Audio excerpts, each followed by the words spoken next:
Vamos a abrir la Biblia, hermanos, en el Evangelio de Marcos.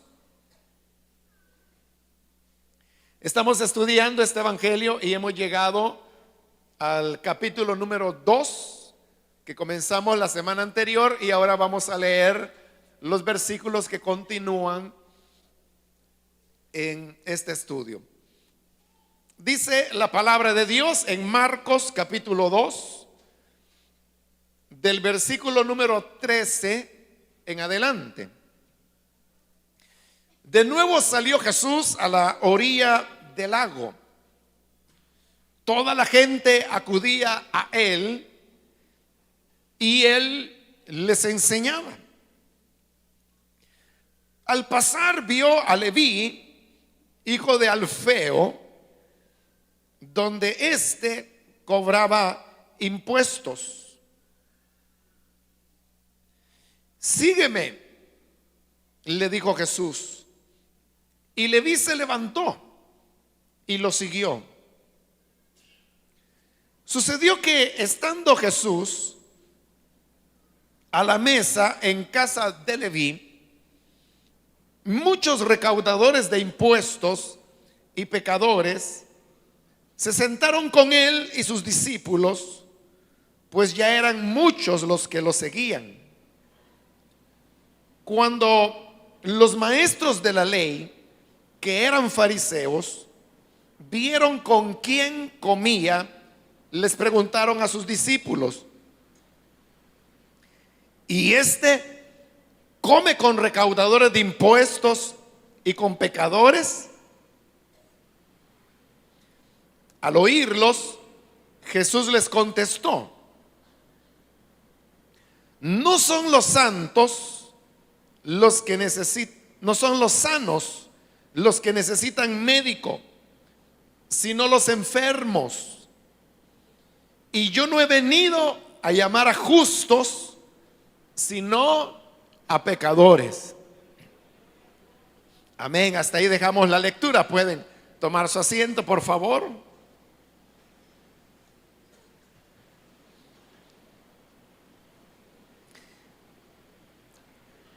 En la ocasión anterior explicamos cómo una de las características del Evangelio de Marcos es que él agrupa los relatos sobre la base de su contenido. Y hemos dicho que en este capítulo 2 y todavía parte del 3, lo que encontramos son 5 relatos que tienen todos ellos en común que los fariseos y los maestros de la ley presentan una gran oposición al Señor Jesús por diferentes razones. En la ocasión anterior vimos que el motivo de la discusión giró en torno a que Jesús le había dicho a un hombre: tus pecados te son perdonados.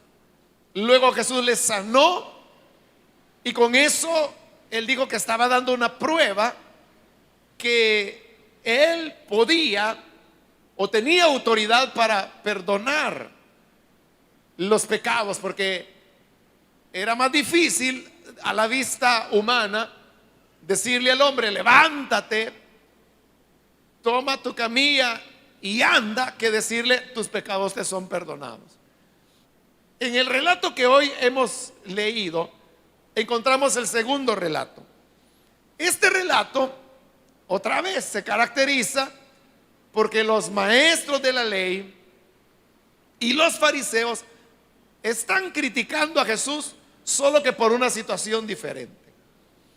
Ahora, si usted ve el pasaje y lo tiene ahí en su Biblia, hemos leído del versículo 13 al 17, usted verá que en realidad estos son 2 relatos que Marcos unió. Es decir, que originalmente el versículo 13 y 14 era un relato, pero del versículo 15 al 17 era ya otro relato. ¿Por qué sabemos que eran 2 relatos?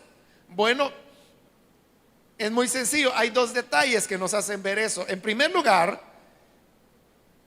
en el versículo 14 se nos habla que el Señor Jesús vio a Leví, quien dice que era hijo de Alfeo, donde cobraba impuestos. Sígueme, le dijo Jesús, y Leví se levantó y lo siguió. En ese versículo 14 usted puede ver que en dos ocasiones se menciona el nombre de este hombre que era cobrador de impuestos y recibe el nombre de Leví.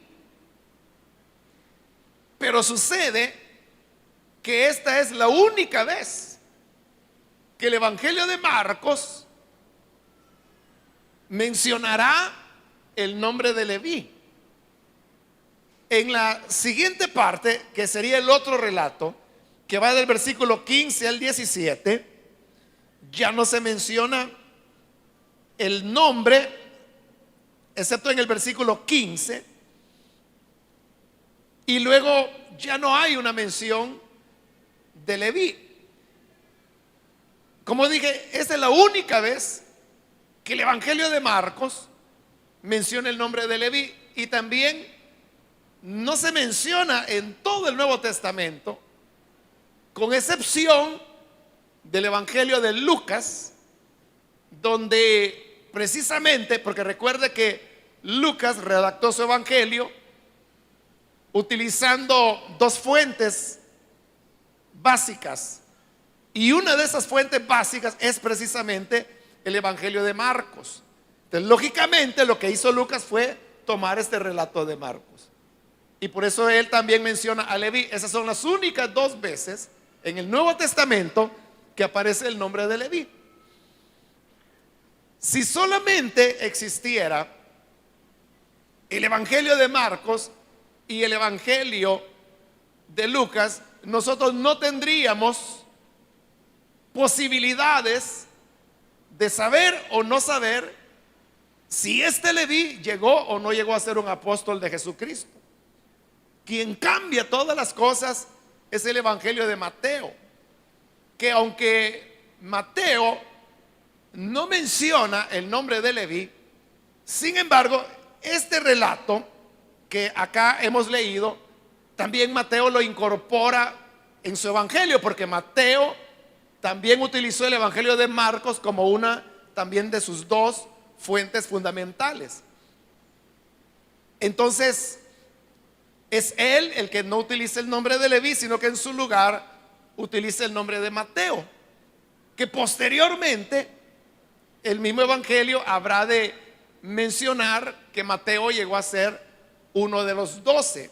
Así es como nosotros tenemos la idea que Leví es el mismo Mateo, a quien el Señor le cambió nombre en un momento que no se nos menciona en la Escritura, no se nos dice cuándo ocurrió.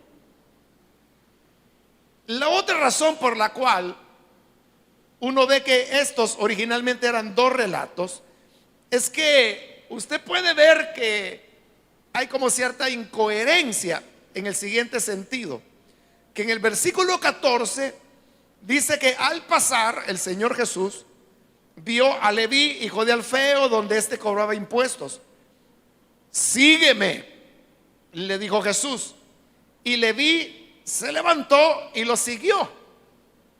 Pero ahora vean en el 15, sucedió que estando Jesús a la mesa en casa de Leví. Ahí hay una pequeña incoherencia, y es la siguiente, que Jesús le dice a Leví, sígueme, y Leví efectivamente comienza a seguirlo. Pero ¿qué significa eso? Que Leví siguió a Jesús. Significa que Jesús iba adelante y que Leví venía atrás. Entonces Leví fue a donde Jesús iba. Pero en el siguiente versículo, en el 15, encontramos que ahora ocurre que es Jesús el que está en la casa de Leví. Entonces uno podría preguntarse, ¿quién siguió a quién? ¿Fue Leví quien siguió a Jesús? No sabemos a dónde. ¿O fue Jesús quien siguió a Leví a su casa, donde le ofreció esta cena de la cual vamos a hablar. Usted puede ver que ahí hay como un rompimiento en el orden del relato. Este rompimiento ha llevado a algunos comentaristas de la Biblia a tratar de dar una explicación. Algunos incluso han llegado a decir que la casa a la cual el Señor Jesús había llegado no era la casa de Leví, sino que era la casa de él, es decir, del Señor Jesús. Porque así sí tiene sentido, ¿verdad? Que Jesús le dice a Leví: sígueme, y Leví viene detrás de Jesús. Y Jesús iba a su casa donde se da la cena. Ahí concuerda, ahí no hay ninguna contradicción. Pero el problema, hermanos, con esa versión o esa interpretación que se trata de dar, es que en lugar de resolver, bueno, sí resuelve, digamos, la lógica del relato, como lo hemos visto, pero crea otros problemas.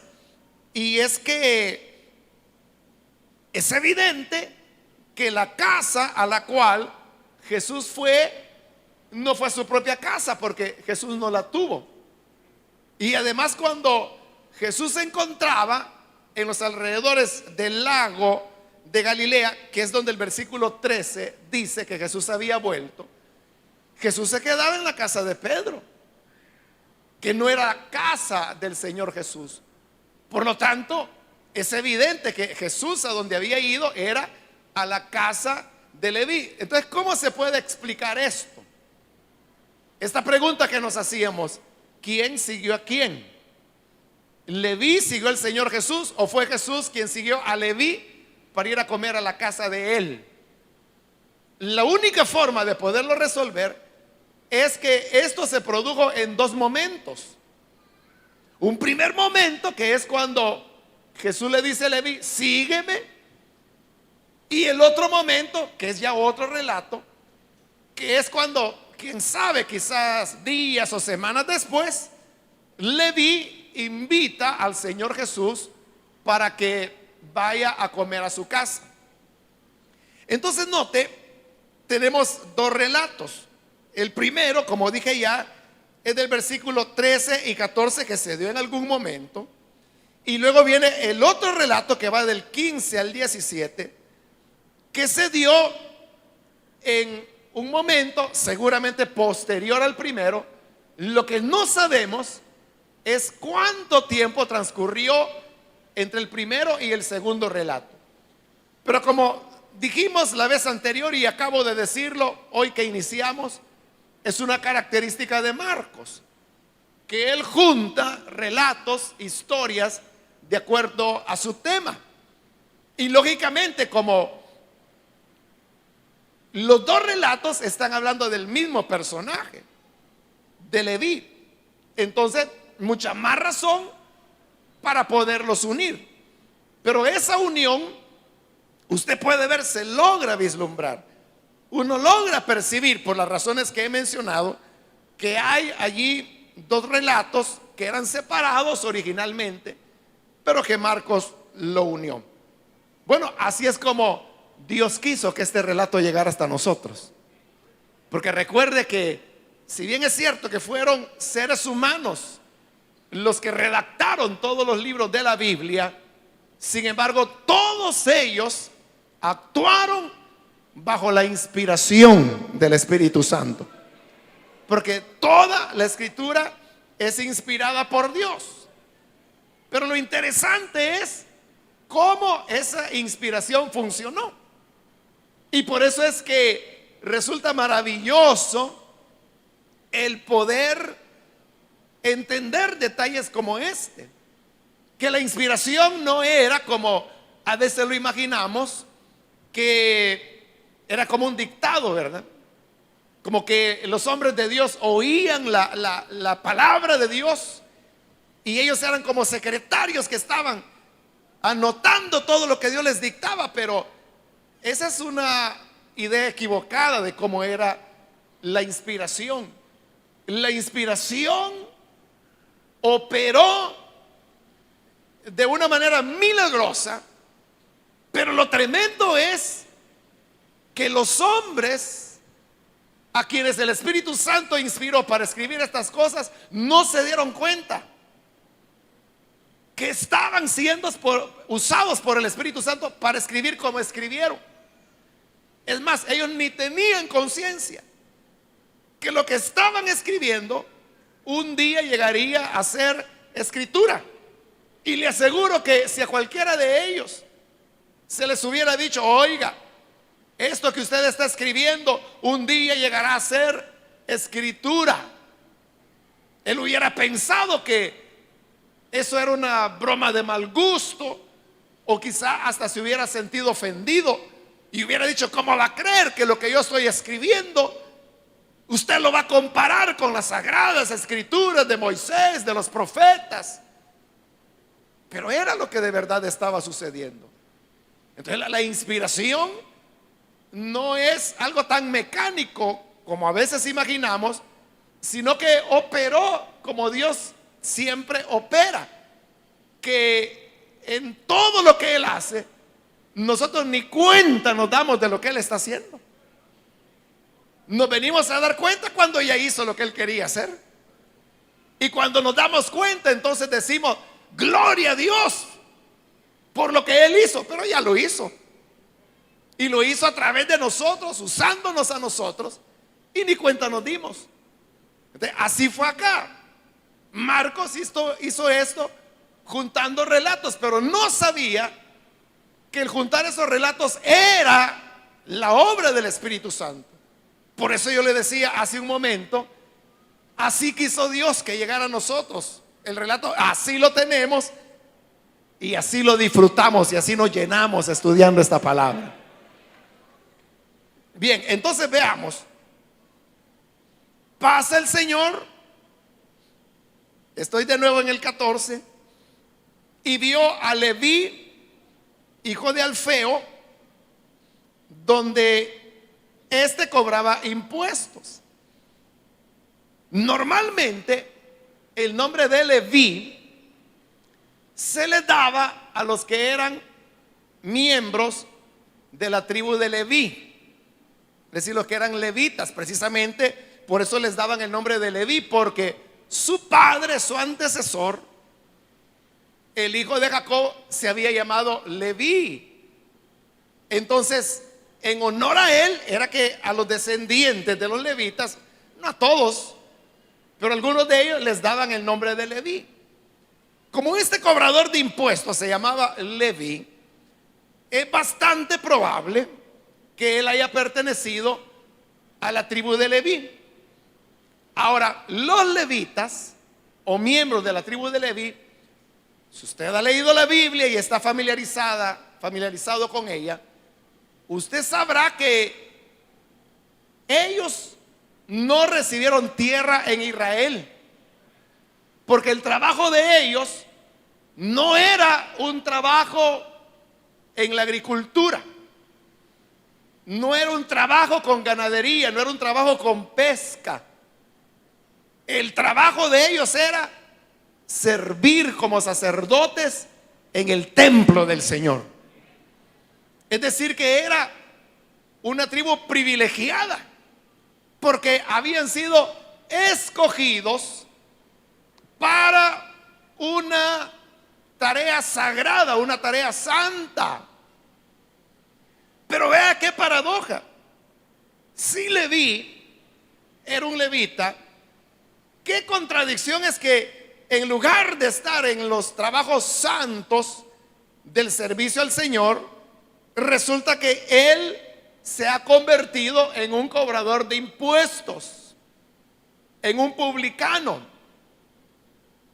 Y los cobradores de impuestos eran las personas más despreciadas que había dentro de Israel, porque ellos cobraban impuestos a favor del Imperio Romano. Ellos eran una colonia, Roma los había conquistado. Esto había ocurrido aproximadamente unos 100 años antes que el Señor Jesús naciera. Entonces la gente se sentía oprimida. Ellos estaban bajo esclavitud. Y a los romanos no les interesaba la tierra, la gente, los peces. A lo que a los romanos les interesaba era el poder extraer las riquezas de las tierras que ellos conquistaban. Y las extraían las riquezas a través del cobro de impuestos. Habían impuestos que eran los más elevados, que eso los cobraban directamente los romanos. Pero habían otros impuestos que podríamos llamar eran impuestos secundarios, que esos no los cobraban los romanos, sino que lo delegaban en personas como Leví, que él era un judío. Probablemente estamos diciendo que con una relativa certeza de la tribu de Leví. Entonces, lo que a ellos les permitían eran cobrar lo que llamamos los impuestos secundarios. ¿Cuáles eran esos? Normalmente eran lo que nosotros hoy llamaríamos un impuesto de peaje.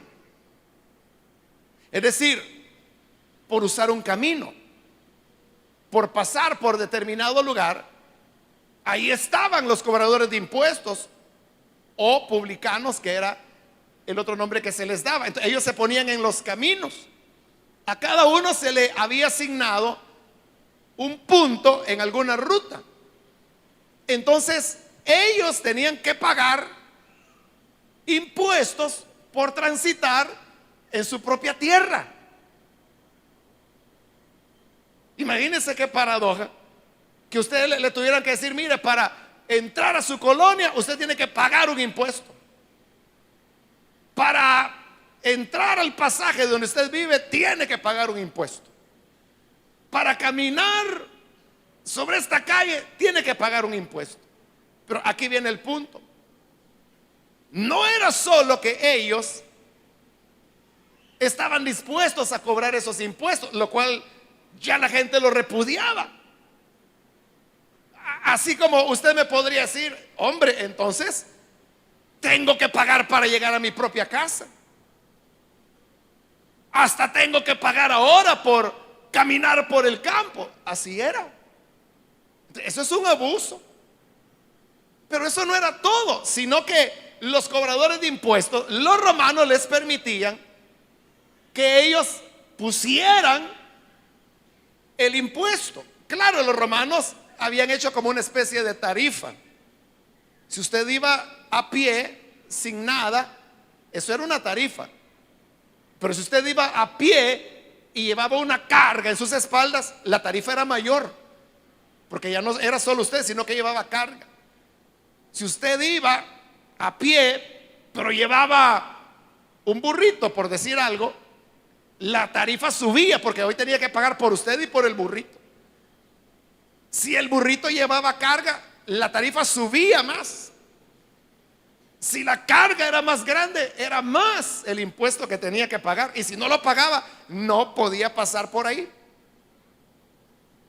Entonces, aunque había una tarifa, el problema era que los cobradores de impuestos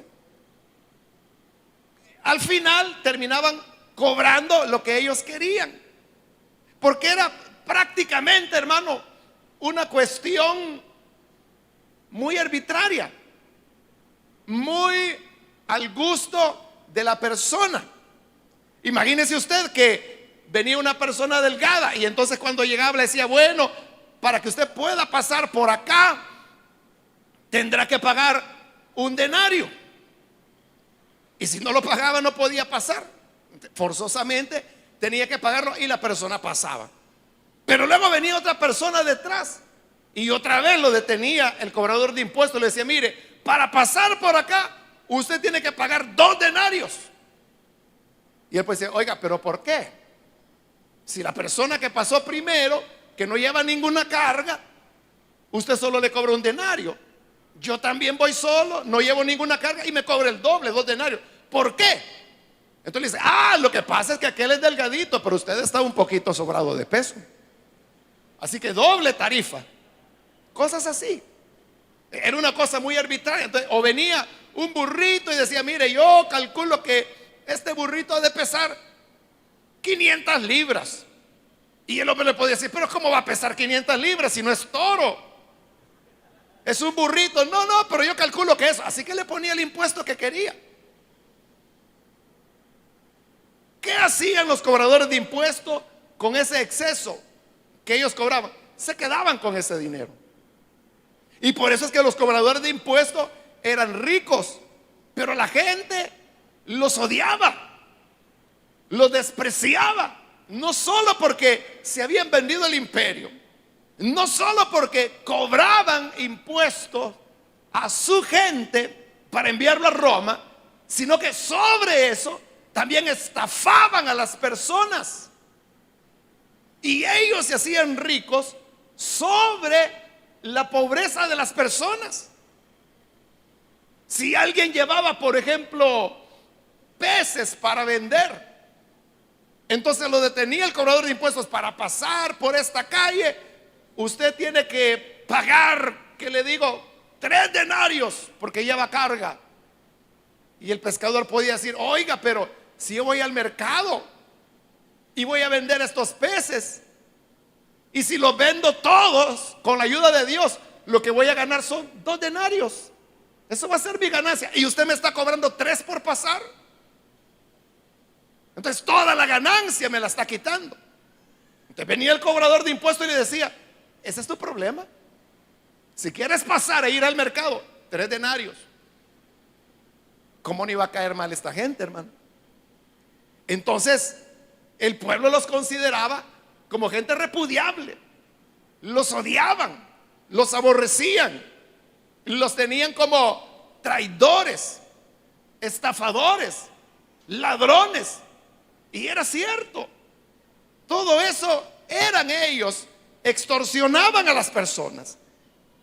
Pero cuando Jesús pasa por allí, Jesús viene y le dice a Leví, sígueme. Una sola palabra. Pero dice el versículo 14 que Leví se levantó y lo siguió. Seguramente Leví algo había escuchado acerca del Señor Jesús antes, porque esto fue junto al lago de Galilea, y ya vimos en el capítulo 1 que ahí es donde el Señor se movía, por el lago de Galilea. Entonces algo Leví había oído acerca de Jesús, y cuando Jesús pasa por ahí, Leví sabía que era Jesús el que venía ahí. Pero para él es una sorpresa cuando Jesús le dice, sígueme. Tal es el impacto que esa sola palabra causó en Leví, que dice que él se levantó y lo siguió. Él no anduvo preguntando, que te siga, pero ¿a dónde? Que te siga, pero ¿cuánto? Que te siga, pero ¿por cuánto tiempo? Que te siga, pero mira que ahorita estoy trabajando. ¿Por qué no me permite cerrar aquí el negocito y luego te sigo? No hubo excusa ninguna, sino que ante la palabra del Señor, sígueme, él se levantó de inmediato y comenzó a seguir al Señor Jesús. Esto significa que las personas podrán ser duras de corazón, porque Leví lo era para hacer lo que hacía. Las personas podrán ser faltas de misericordia. La gente podría decir, ese hombre no tiene corazón. Y sí lo tenía, pero su ambición y su pecado, bueno, y el mismo desprecio de la gente. Usted sabe que así es la naturaleza humana. Si una persona le dice a usted algo ofensivo, al sentirse usted ofensivo, usted trata de responder de alguna manera. Los más violentos responden agresivamente. Otros pueden responder devolviendo el insulto. Otros lo que pueden hacer es quizás más educado, pero decir, oiga, ¿y por qué me dice de esa manera? Si yo a usted lo respeto y usted, ¿por qué no me respeta a mí? Pero siempre hay una reacción. ¿De qué sucedía con los publicanos? Que como la gente los odiaba y ellos no disimulaban el odio, se los hacían ver. Entonces, ¿qué pasa cuando una persona se siente rechazada, odiada, ofendida? ¿Qué hace? Reacciona. Y eso hacían los publicanos. Como el pueblo los odiaba, entonces ellos también reaccionaban y oprimían más a las personas. Y cuando alguien pasaba por ahí y le decía: ladrón, traidor, apátrida, sos esclavo de los romanos, deberías irte para Roma, ya que amas tanto a tus romanos, vete con ellos. El publicano decía: ay, a este algún día me lo voy a topar. Y así era. Esa persona que le había ofendido algún día tenía que pasar por el camino. Entonces cuando le decía: ajá, ¿qué fue lo que me dijiste aquel día? 75 denarios para ti. No, pero esa es una locura. 75 no pasas. Si no pasas, vele a dar la vuelta al lago, pero aquí no vas a pasar. Entonces, ¿entiende? Había una reacción. Entonces, era una cuestión de rechazo mutuo. Pero en ese rechazo, el corazón de los publicanos y el corazón de Leví se había ido endureciendo, volviéndose cada vez más inhumano. La avaricia lo cegaba cada vez más y más. Pero ahora que el Señor pasa por ahí y le dice: sígueme, para Leví todo el panorama cambia. Él no se puso a pensar: ¿y de qué voy a vivir? ¿Y quién me va a dar trabajo si todo el mundo me odia? Y si era cierto que él era levita, jamás los fariseos iban a permitir que entrara al templo. Porque ¿sabe algo? Los fariseos todos también eran descendientes de Leví. Entonces era como ver a un hermano de la misma tribu, pero traidor. Entonces jamás le iban a permitir entrar en el templo. Pero él no se puso a pensar: ¿de qué voy a vivir? ¿Cómo me voy a sostener? ¿De qué voy a trabajar?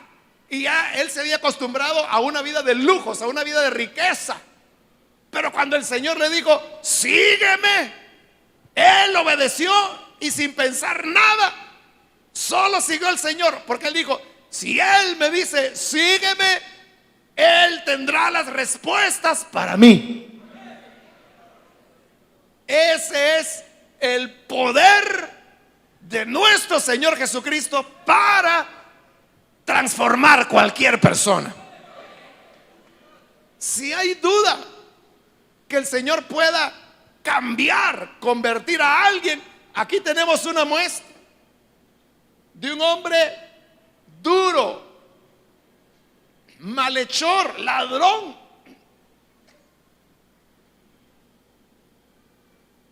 sin misericordia. Así que él le cobraba a niños, a ancianitas, a mujeres, hasta los burros le cobraba. De cualquiera diría: ese hombre no tiene perdón. Pero cuando el poder de Cristo le dijo: sígueme, el hombre fue transformado poderosamente por la palabra del Señor.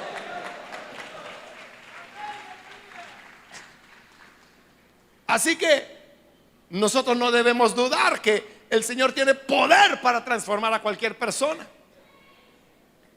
Y si usted está acá y todavía no ha recibido al Señor Jesús, porque quizá usted piensa: soy tan malo, he llevado una vida terrible, esta gente porque no sabe quién soy yo aquí.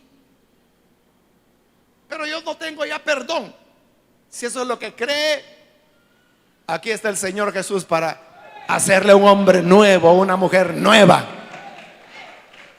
Él puede y quiere transformarnos. Tanto quiere que esa es la razón por la cual ahora nos encontramos aquí. Porque Él le ha traído. Entonces Leví comenzó a seguir a Jesús. Pasó el tiempo y entonces Leví invitó a Jesús a una cena. Dice el versículo 15: sucedió que estando Jesús a la mesa, el original griego lo que dice es recostado a la mesa en casa de Leví, muchos recaudadores de impuestos y pecadores se sentaron con él y sus discípulos, pues ya eran muchos los que lo seguían. Entonces note, es interesante ese dato que dice que Jesús estaba recostado a la mesa. ¿Por qué razón? Porque el recostarse para comer en la mesa, esa no era una costumbre judía, era una costumbre de los griegos y de los romanos, pero que la practicaba solamente la gente rica. La gente pobre no tenía recursos como para estar comprando esos divanes o canapé, no sé cómo llamarle, ¿no? Pero esos sillones alrededor de la mesa donde las personas se podían recostar y comían acostados, pero de frente a la mesa, alrededor de la mesa. Pero la gente pobre, si apenas tenía una silla, hermano, que quizás primero lo usaba el papá, después la mamá, después el hijo, después la hija, y así se iban turnando para utilizar la 21 silla que tenían. Pero como hemos dicho que los publicanos eran ricos, aquí se ve la riqueza de Leví, porque dice que Jesús estaba recostado a la mesa. Es decir, esta cena, hermanos, era una cena de lujo.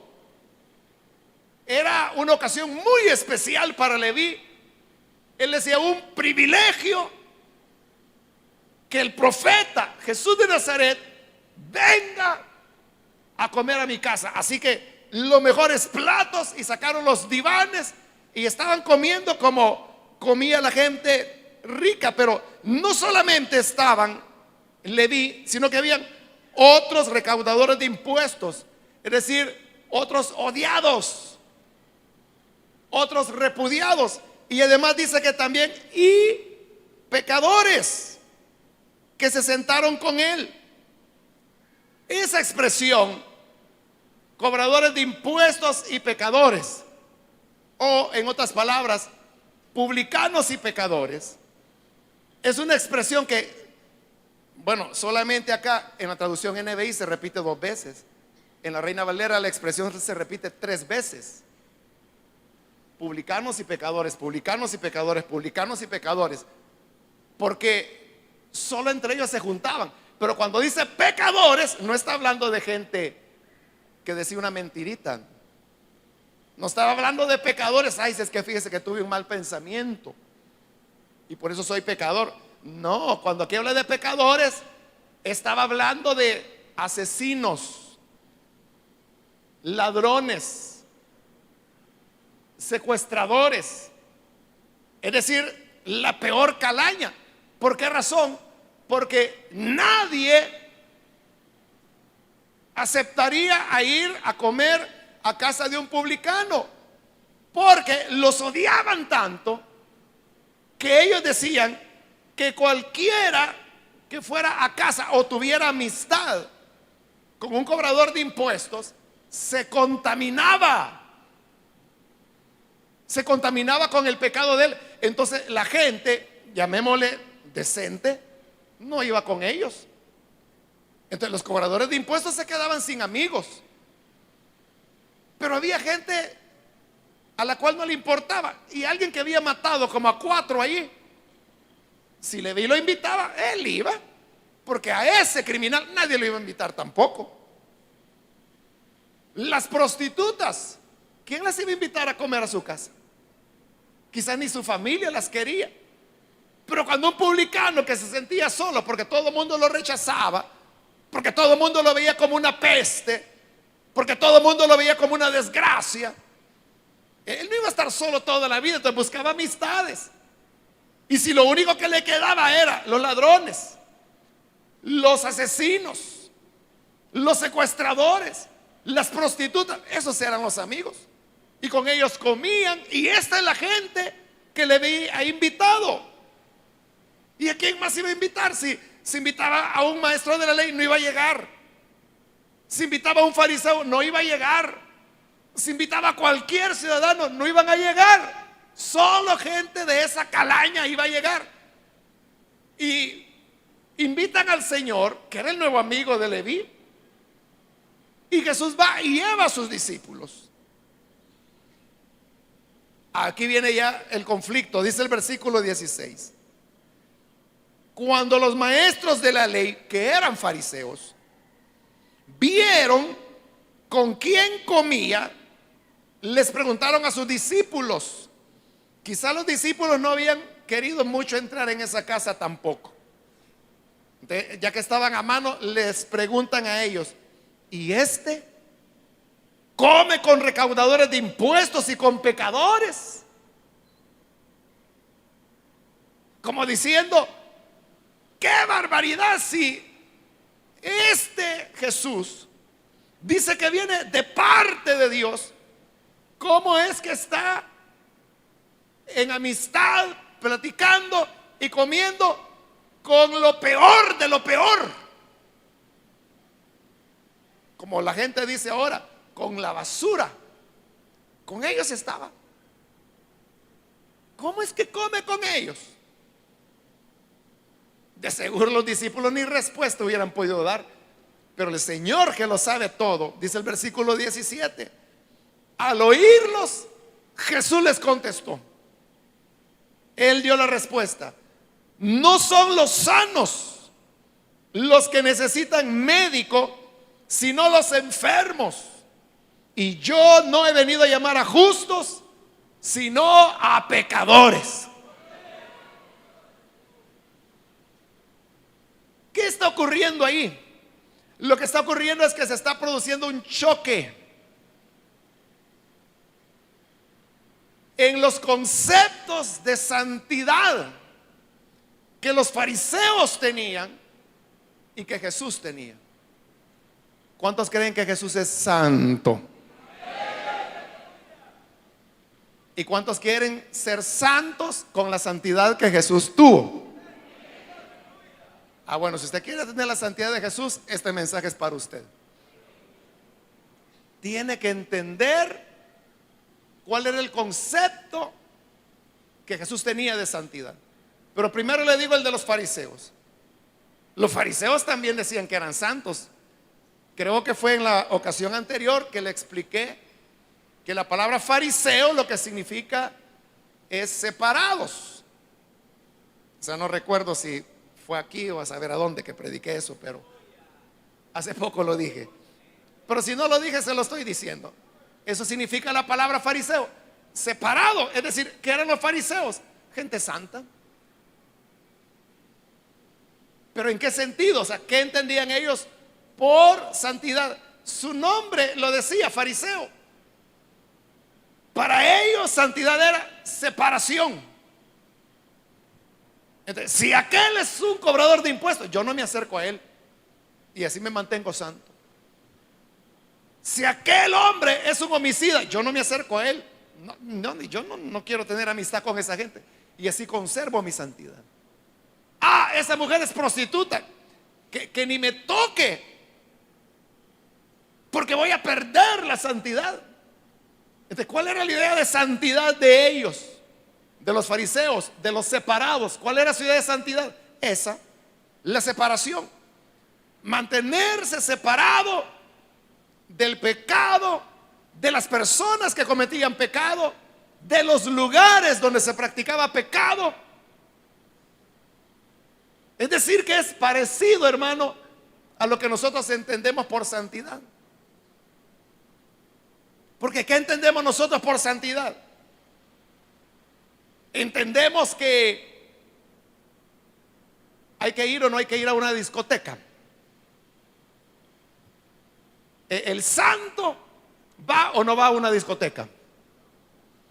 No, ¿verdad? El santo va a un grupo de muchachos que están allí, bueno, unos fumando marihuana, otros dándose un narizazo de coca. Va el santo a sentarse a platicar con ellos? No. ¿Qué más? Una cantina. Va el cristiano o el santo a una cantina a platicar con el cantinero. ¿Qué tal, señor cantinero? ¿Cómo le va con el negocio? ¿Cómo está la venta? ¿Está buena la venta de guaro o no? ¿Hace eso un santo? Eso es lo que nosotros entendemos por santidad. En otras palabras, y con todo cariño, respeto y amor, le digo que entonces somos fariseos. Porque ese era el concepto de los fariseos. El fariseo era: no hay que acercarse, no vayas a esos lugares, no hables con esa gente, no te juntes con esas personas. Pero ¿qué hace Jesús? Nada menos se va a meter a la casa de un ladrón a comer con ellos, y los invitados son homicidas, secuestradores, violadores, gente que había matado. Imagínese la madre cuyo hijo había sido asesinado por uno de esos hombres, que ahora está ahí sentado en la mesa del Señor comiendo. Esta madre podía decir: bueno, y ese es el profeta de Dios, el que está ahí feliz en una cena de lujo con el hombre que mató a mi hijo. Y uno diría: bueno, con mucha razón, esta madre está hablando con mucha razón, ¿no? Pero ahora la pregunta sería: ¿y Jesús por qué lo hizo? Jesús no sabía eso. Claro que sí lo sabía. Jesús no entiende el dolor de una madre. O Jesús no sabía cuántas viudas habían sido extorsionadas por Leví. ¿Acaso no sabía Jesús cuántos huérfanos se habían quedado sin pan por causa de Leví? El pueblo de Israel era pobre, y estos estaban robando al pobre para ser ricos, para tener cenas como esta que Jesús está comiendo ahora. Hermanos, es que nosotros mismos diríamos: no, yo no voy a ir a una cena que va a estar fabulosa porque va a ser lujosa, pero es una cena que se va a pagar con la sangre de los pobres a quienes han robado los publicanos. Eso pensaríamos nosotros, pero Jesús fue. Entonces la pregunta es: ¿por qué fue? ¿Qué está haciendo ahí? Y eso es lo que preguntaron los fariseos. Nos engañan nuestros ojos, estamos viendo mal, pero come con recaudadores de impuestos y con pecadores. Y Jesús respondió. En la respuesta de Jesús está la clave para entender lo que él entendía por santidad. No son los sanos los que necesitan médicos, sino los enfermos. ¿Qué entendía Jesús por santidad? La santidad para él era no la separación. Porque ¿cómo se van a sanar los enfermos si los médicos se alejan de ellos?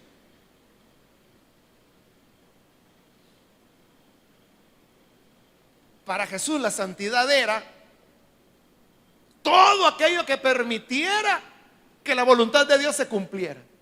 ¿Y cuál era la voluntad de Dios? La salvación de los perdidos. ¿Cómo se van a salvar los perdidos? ¿Alejándonos de ellos o acercándonos a ellos? Si no hayamos que responder, veamos las palabras de Jesús. No son los sanos los que necesitan a los médicos, son los enfermos. Imagínense que hubiera una epidemia y que todos nosotros nos enfermamos de algo y nos vamos a morir. Pero resulta que hay aquí en la iglesia unos 10 médicos que nos pueden ayudar. Y vamos y les decimos: hermanos médicos, ustedes son médicos, estamos todos enfermos, hay una epidemia. Si no nos ayudan, nos vamos a morir. Ayúdennos. Pero entonces viene el médico y dice: no, yo con enfermos no me meto. Si tú te enfermaste, tu problema, pero yo estoy sanito. Entonces usted le puede decir: bueno, y no para eso estudió, pues, para ayudar a los enfermos. Y el médico le responderá: No, yo no estudié para andar sanando enfermos desgraciados como tú. Yo estudié para mantenerme sano yo. Y por eso ya ves, todos ustedes se han enfermado, pero yo estoy sano. Así que, lo siento, pero se van a morir. Como no estudiaron medicina, pero yo sí estudié. Así que yo estoy sano, yo me voy a salvar. Así que si quieren ahí me dejan sus herencias, pero no les voy a ayudar. ¿Usted qué pensaría de esos médicos? Bueno, no sé qué va a pensar, ¿verdad? No sé qué les diría, pero no le va a caer en gracia. Usted va a decir, no sé, inútiles, desgraciados, algo así va a decir. Inconscientes. Pero eso hacían los fariseos. Y eso hacemos nosotros, porque ya le demostré que nuestro concepto de santidad es no el de Jesús, sino el fariseo. Entonces, ¿qué hacemos cuando vemos el grupo de muchachos en una esquina drogándose con piedra? Nos alejamos de ahí. No, ese no es un lugar para un cristiano. ¿Qué hacemos cuando abren un bar en la colonia? Usted va como buen cristiano a recoger firmas para enviarle al alcalde y decirle, mire, no permita que esa cervecería se abra acá en nuestra colonia, porque aquí vivimos familias y trabajamos y tenemos enfermos y ellos van a estar ahí con un escándalo gritando. Entonces, señor alcalde, por favor, sáquenlos de acá.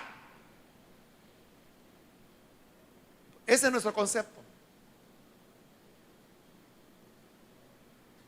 Pero ¿qué hubiera hecho Jesús? Es todo lo contrario. Es estar con ellos, es acercarse. Claro, Jesús no llegó allí para emborracharse, ¿no? Jesús no se juntaba con prostitutas para coquetear con ellas. Jesús no se juntaba con fariseos para recibir algún dinero. Él estaba ahí para hacer lo que ya había hecho con Leví, cambiarlo radicalmente.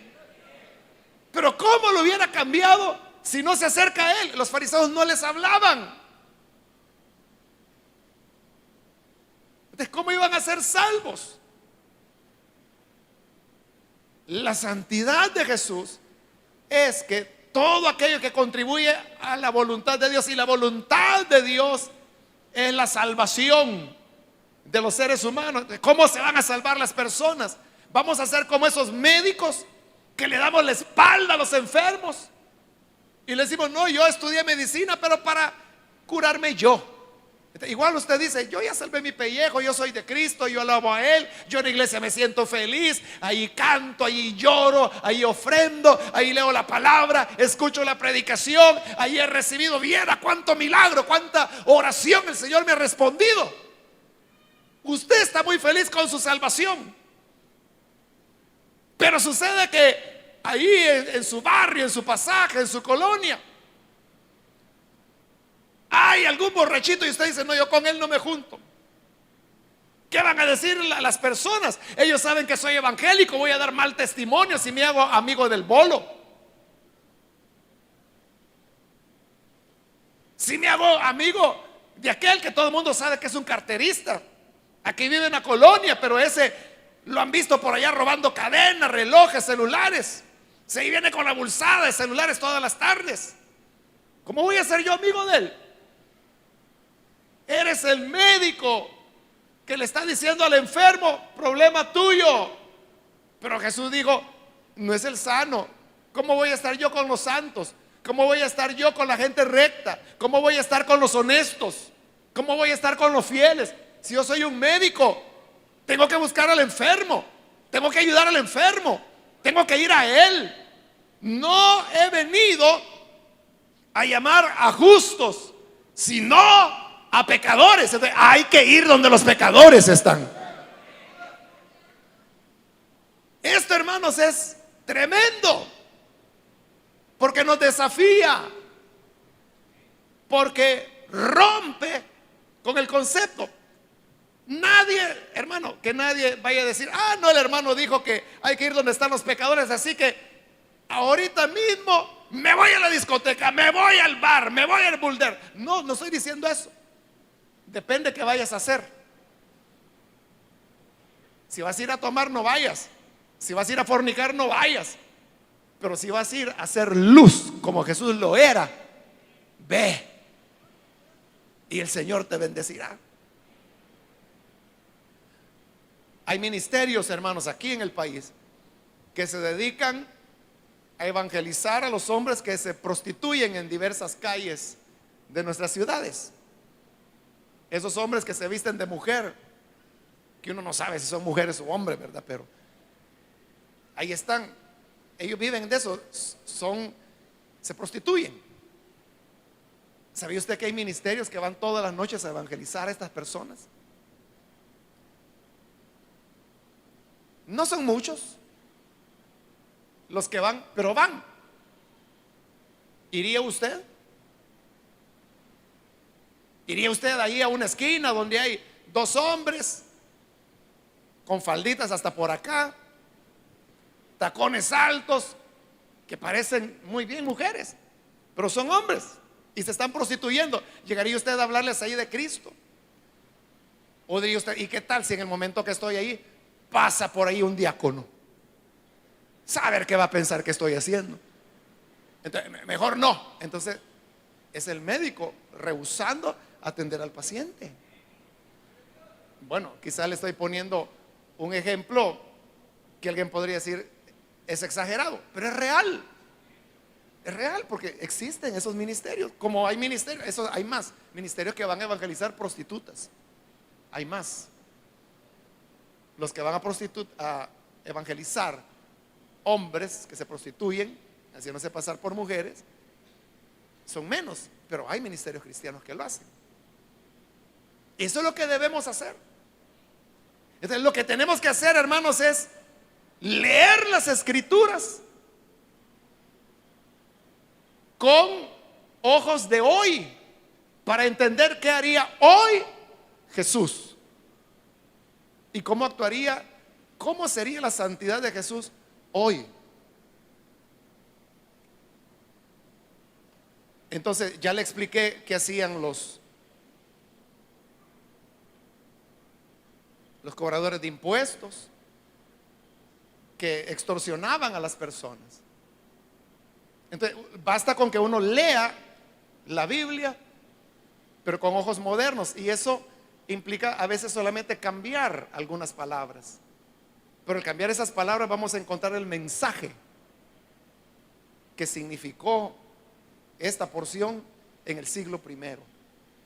Tratemos de leerlo con ojos del siglo XXI de nuevo.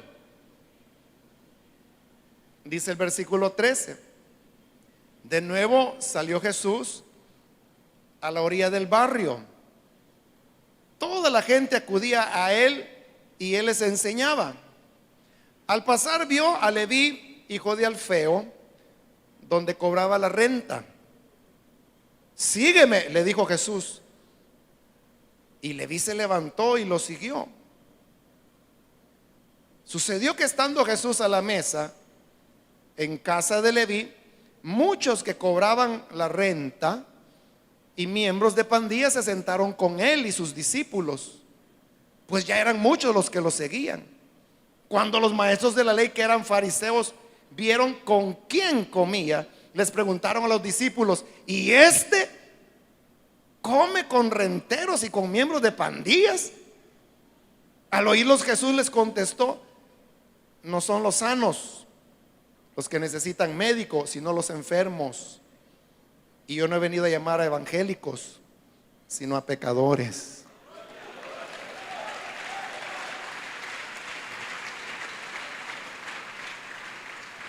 Eso haría Jesús hoy en día. Vamos a orar, vamos a cerrar nuestros ojos. Quiero hacer una invitación para aquellas personas que todavía no han recibido al Señor Jesús como Salvador, pero al escuchar esta palabra, alguna luz puede haberse encendido en su vida, y con esto usted comprender exactamente qué es lo que Jesús quiere de cada uno de nosotros. Y por eso yo quiero invitar Si usted necesita venir al Señor, le invito, ahí donde está, solamente póngase en pie en el lugar donde se encuentra para que podamos orar por usted. Todas las personas que hoy van a entregarse a Jesús por primera vez pueden ponerse en pie para que oremos por usted. Aquí hay una persona, Dios le bendiga. Alguien más que necesita venir puede ponerse en pie. Le animo a que lo haga rápidamente porque solo tengo 2 minutos, pero aprovéchelos. Otra persona que necesita venir al Señor por primera vez, póngase en pie. Quiero ganar tiempo y aprovechar si hay hermanos o hermanas que se alejaron del Señor, quizá porque entendieron mal este tema de la santidad, y en ese afán de querer alejarse, separarse, se vino a dar cuenta que era una lucha inútil. Pero la auténtica santidad no es esa. La verdadera santidad es el cumplir con la voluntad de Dios, y su plan es salvar a los pecadores. Quizás eso faltó, que te dedicaras al gran propósito de Dios y no a perseguir una tradición religiosa. ¿Quieres reconciliarte? Puedes ponerte en pie. Aquí hay otra persona, bienvenido. Alguien más que necesita venir, póngase en pie. Sea que es primera vez que recibe a Jesús o que se reconciliará, póngase en pie para que oremos. Hoy es la oportunidad, el momento para hacerlo. ¿Alguien más? Voy a finalizar ahora. Hago la última invitación, no la deje pasar, aprovéchela. Si hay alguien más que necesita venir al Señor Jesús por primera vez o reconciliarse, pase ahora, porque voy a orar ya en este momento. Pero venga, póngase en pie si necesita hacerlo. Y a usted que nos ve por televisión, también le invito para que, si el Señor ha hablado a su vida, únase con nosotros en esta oración. Padre, gracias te damos por las personas que están en este lugar entregándose a ti, y gracias también por aquellos que ven a través de la televisión o escuchan a través de las emisoras de radio. Llega a ellos para cambiarles, para darles un sentido nuevo a su vida, entender para qué tú nos has dejado aquí en esta tierra y cuál es la tarea que debemos realizar, entender cuál es la santidad que debemos tener. Nosotros, Señor, queremos ser santos como tú fuiste santo, no como los fariseos, sino una santidad que persigue la salvación del perdido. Ayúdanos a entender que somos como médicos y que hay muchos enfermos que necesitan que lleguemos a ellos para sanarles con la medicina de tu palabra y tu evangelio, las buenas nuevas que habrán de hacer de ellos nuevos hombres, nuevas mujeres. Ayúdanos a ir a los jóvenes, a los niños, a los ancianos, y hacer luz en medio de las tinieblas.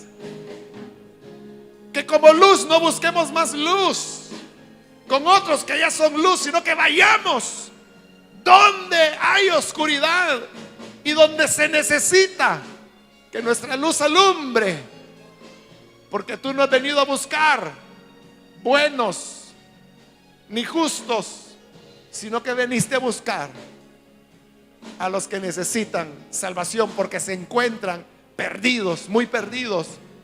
Ayúdanos a llegar a ellos. En el nombre de Jesús lo rogamos. Amén.